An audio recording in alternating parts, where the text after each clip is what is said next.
নমস্কার বন্ধুরা, বৌদি হোম কিচেনে আবার আপনাদেরকে স্বাগত জানাই। দেখতেই পাচ্ছেন আমি এখানে কাবলি চানা নিয়ে নিয়েছি।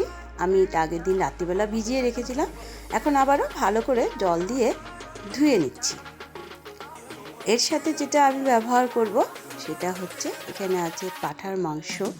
পাঁঠার মাংসটাকে আমি খুব ছোট ছোট করে পিস করে কেটে নিয়েছি, যাতে এটা কাবলি চানার সাথে খুব ভালোভাবে মিক্সড হয়ে যায়, তার জন্য অল্প একটুই নিয়েছি আমি এখানে। এবার আমি কাবলি চানাগুলোকে প্রেসারে দিয়ে সেদ্ধ করে নেব। অবশ্যই আপনারা আগের দিন রাত্রিবেলা ভিজিয়ে রাখবেন, কেন তাহলে কাবলি চানাটা খুব সুন্দর ফুলে ফুলে ওঠে। তো সকালের একটা ব্রেকফাস্ট বানাচ্ছি, ঠিক ভালো করে ভিজিয়ে রাখবেন কাবলি চানাটা। আমি কাবলি চানাটা দিয়ে দিলাম, এবার পরিমাণ মতো জল দিয়ে দিলাম প্রেসারে।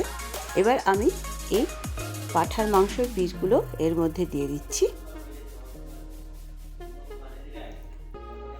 সকালের একটা ব্রেকফাস্ট তৈরি করছি, সেটাই আপনাদের সাথে শেয়ার করছি। এবার এর মধ্যে অল্প একটু হলুদ, আধা চামচ মতো, আর সামান্য আধা চামচ মতো লবণ দিয়ে আমি এটাকে সিটি মেরে নেব প্রেসারে। মোটামুটি যেহেতু কাবলি চানা এবং পাঁঠার মাংস আছে, 5-7টা সিটি মেরে নিলে বেশ সুন্দর নরম হয়ে যাবে। এবার এই চানার সাথে যেটা আমি বানাবো সেটা রেডি করছি। এখানে আমি এই বাটির আন্দাজে 1 বাটি ময়দা আর 1 বাটি আটা নিয়ে নিয়েছি। আমি এখানে আটা আর ময়দাটা নিয়ে নিলাম। এবার এর মধ্যে দিচ্ছি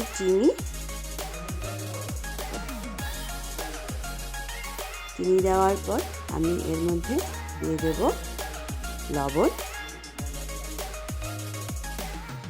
আর দিয়ে দিব তেল। এবার ভালো করে এগুলোকে প্রথমে মিক্সড করে নেব। আমি এখানে বেশ নরম নরম পরোটার মতো করে এগুলোকে বানাবো। আর প্রেশারটা তো অলরেডি বসিয়ে দিয়েছি সেদ্ধ হওয়ার জন্য। পাঁঠার মাংসের সেই কিমাগুলো দিয়ে, মাটন দিয়ে আমি মটর তরকারিটা বানাবো, তার সাথে এই পরোটাটা বানাবো। এবার অল্প অল্প করে জল দিয়ে, আপনারা এখানে গরম জলেও ইউজ করতে পারেন, এটাকে মেখে নিব। আমি এখানে গরম জলই ইউজ করেছি, আপনারাও গরম জলটা ইউজ করবেন, তাহলে পরোটা বা রুটি যেটাই বানাবেন খুব নরম হবে। অল্প অল্প করে জল দিয়ে দিয়ে এটাকে খুব ভালো করে আমি মেখে নিচ্ছি।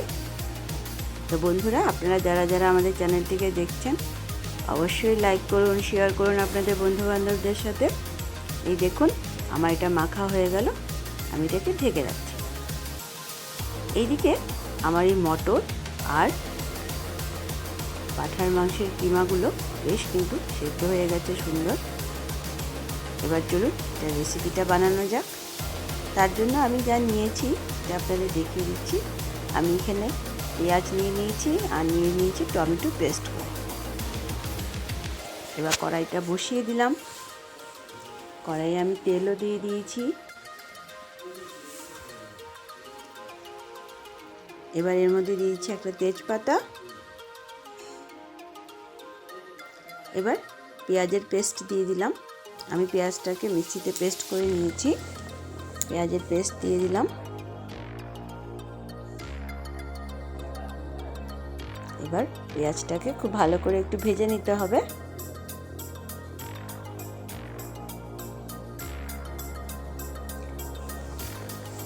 যেটা বলছিলাম, অবশ্যই আপনারা আমাদের চ্যানেলটিকে লাইক করুন, শেয়ার করুন আপনাদের বন্ধুবান্ধবদের সাথে, আর সাবস্ক্রাইব করলে অবশ্যই বেল আইকনটি প্রেস করতে ভুলবেন না। পেঁয়াজটা ভালো ভাজা হয়ে এলে আমি এর মধ্যে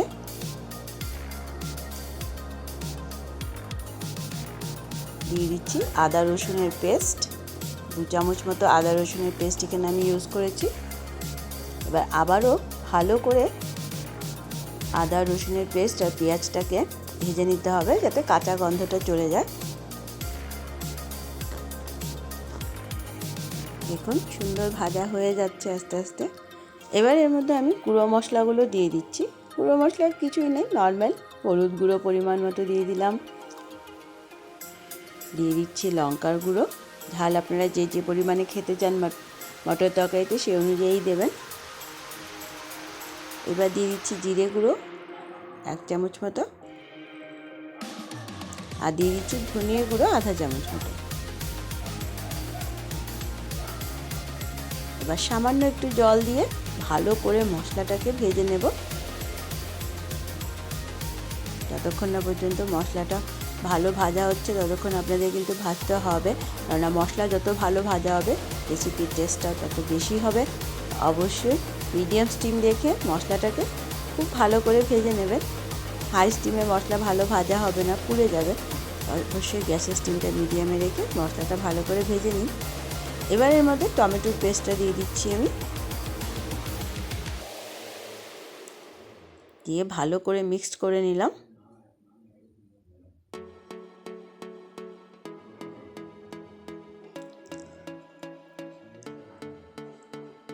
দেখুন মশলার কালার কিন্তু আস্তে আস্তে চেঞ্জ হতে শুরু করে দিয়েছে।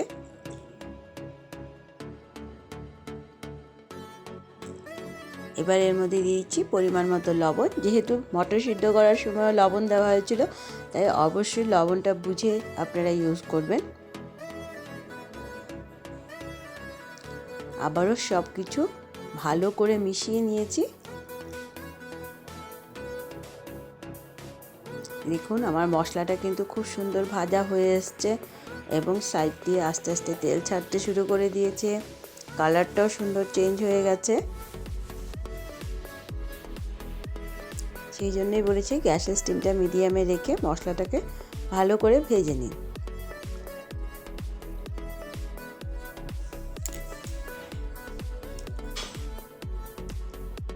তো এইভাবে মশলাটা আমার ভাজা হয়ে গেল।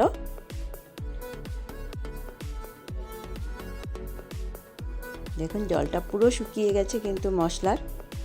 এবার এর মধ্যে আমি সামান্য একটুখানি চিনি দিয়ে দেব।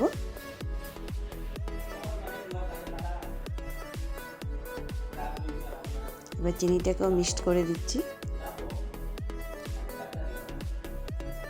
আপনারা চাইলে চিনিটা যখন তেল দিয়ে তেজপাতা ফোড়ন দিয়েছিলেন তখনও দিতে পারেন, এতে কালার আরও সুন্দর হবে। মশলাটা আমার ভাজা হয়ে গেল। এবার আমি সেদ্ধ করে রাখা মটর আর মাটন কিমাটা এর মধ্যে দিয়ে দিব এবং আমি এর যে জলটা ছিল সেই জলটা শুদ্ধই কিন্তু দেব, আমি জলটা কিন্তু ফেলবো না। প্রেশারের যে জলটা দিয়ে আমি সেদ্ধ করেছিলাম সেই জলটা শুদ্ধই কিন্তু আমি এর মধ্যে দিয়ে দিয়েছি।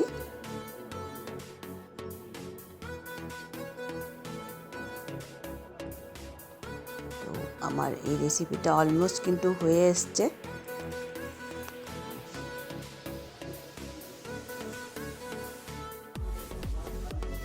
এবার গ্যাসের স্টিমটা কিন্তু আমি হাই করে দিয়েছি।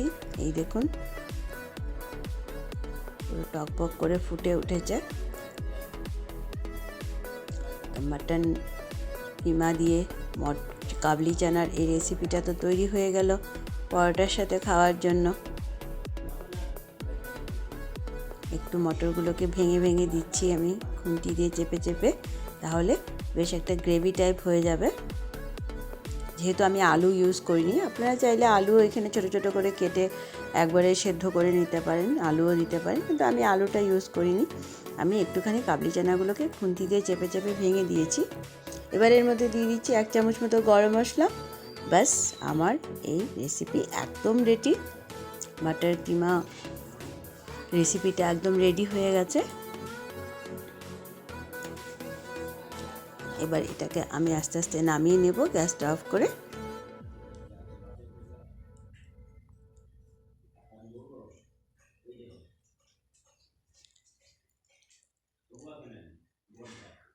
তো এটা আমার রেডি হয়ে গিয়েছে, আমি এটা গ্যাসটা অফ করে দিচ্ছি। দেখুন আমার এটা রেডি। এটা আমি নামিয়ে নিচ্ছি। এবার পরোটাটা বানিয়ে নেব। এই দেখুন এটা আমি নামিয়ে নিয়েছি। বেশ সুন্দর, যত ঠান্ডা হবে বেশ সুন্দর একটা কালার স্ট্রাকচার এটা তৈরি হয়ে যাবে। তো একটু ঝোল ঝোল নামিয়ে নেবেন। তো চলুন এবার পরোটাগুলো বানিয়ে নেওয়া যাক। এটা তো মোটামুটি অনেকটা টাইম ধরেই স্টোর করে রাখা ছিল, বেশ নরম হয়ে গিয়েছে। এবার এটা আমি পরোটার সাইজে লিচিগুলোকে কেটে নেব।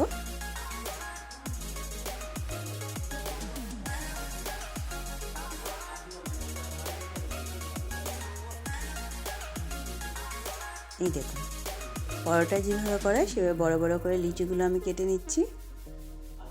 এই দেখুন বেশ অনেকটা লিচি আমার তৈরি হয়ে গেছে। তো চলুন এবার এগুলোকে বেলে নিই। সামান্য একটুখানি ময়দা মাখিয়ে প্রথমে গোল গোল করে এটাকে বলে নিতে হবে।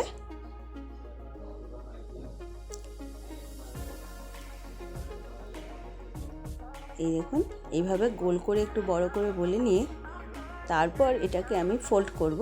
এবার দেখুন প্রথমে এই পাশটা ফোল্ড করে দিচ্ছি, তারপর এই পাশটা ত্রিকোণ মতো এটা হয়ে যাবে ত্রিভুজের মতো। সামান্য একটুখানি ময়দা মাখিয়ে আবার এটাকে আমি একটু বড় করে বলে নিব।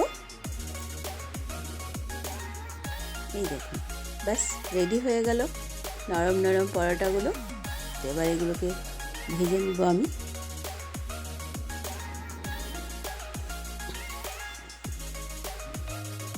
চলুন এইভাবে বাকি পরোটাগুলোও বলে নিই।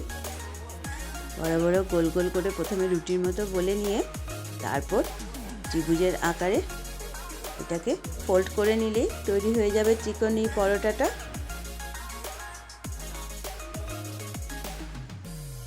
অবশ্যই আপনারা বাড়িতে ব্রেকফাস্টটা অবশ্যই বানাবেন, বা বাড়িতে যদি কোনো গেস্ট আসে তাদের জন্য এটা বানিয়ে সার্ভ করতে পারেন। হেভি টেস্টি লাগবে খেতে, সবাই খুশি হয়ে যাবে। তো এটা আমার বলা হয়ে গেল। দেখুন আমি ঘুরিয়ে ঘুরিয়ে কিন্তু বেশ পাতলা করে বলে নিলাম। এবার এগুলোকে ভেজে নিব অল্প অল্প তেল দিয়ে। অবশ্যই তাওয়াটা বসিয়ে দিয়েছি, তাওয়াটা আমার হালকা গরম হয়ে গিয়েছে। এবার আমি এর মধ্যে একটা পরোটা দিয়ে দিলাম। প্রথমে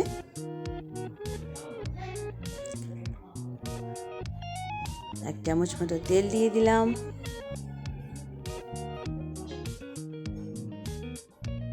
এবার আস্তে করে উল্টে দিলাম।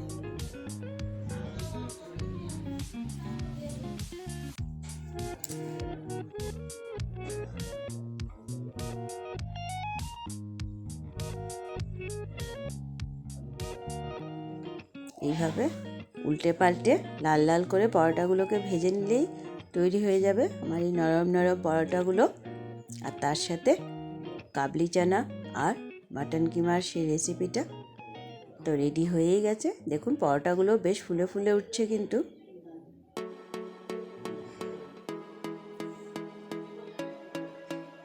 এইভাবে এক এক করে আমি সবগুলো পরোটা ভেজে নিচ্ছি।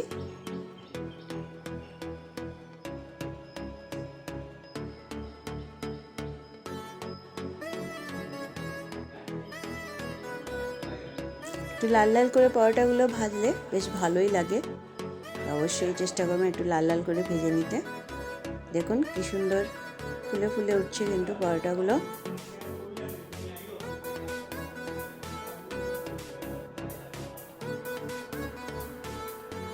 আমার এইভাবে পরোটাগুলো সব রেডি হয়ে গেল। তো অবশ্যই আপনারা বাড়িতে রেসিপিটা ট্রাই করবেন এবং অবশ্যই আমাকে কমেন্টে জানাবেন কেমন হলো। লাল লাল করে পরোটাগুলোকে ভেজে নিচ্ছি।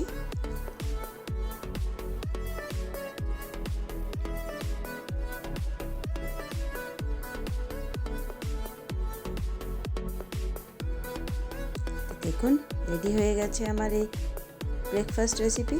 নরম নরম তুলতুলে পরোটাগুলো একদম রেডি।